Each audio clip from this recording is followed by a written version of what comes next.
Hi, I'm Ed Kelley, editor of the Oklahoman. The best idea to ever come out of the Henry administration needs a push.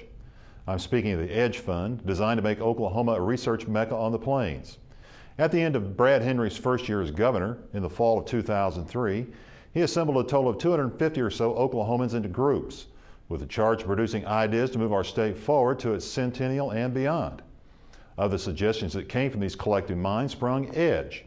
Those Oklahomans pushing the idea said the state should amass $1 billion to use to fund promising research in science. In turn, it could help leverage what's already there in the biotech and biosciences industries. It's a great idea, but 4.5 years later, EDGE remains unfulfilled, in many ways a distant dream. Here's why. Only $150 million has been committed to the $1 billion goal. To use a football analogy, we're on our own 15-yard line with 85 long yards to go.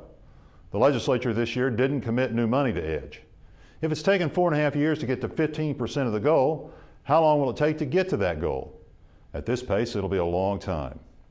It's pretty obvious the state's budget either won't allow for considerable investment to the EDGE Fund, or legislators won't make the commitment to it. So how do we get to the billion-dollar payoff? One thing that must be considered is how to leverage the state's assets. Those include natural resources like water and land, or man-made resources like hydroelectric power in our turnpike system. As for turnpikes, don't laugh. The Democratic governor of Pennsylvania, Ed Rendell, is pushing a $12 billion offer for a company to operate his state's toll roads.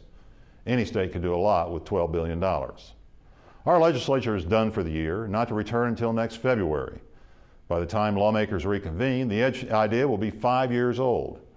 It's time, past time, for Oklahomans who understand the urgent need to diversify and grow our economy to insist the legislature come back in 2009 with specific plans for hitting that billion-dollar target for EDGE, not way in the future, but right around the corner.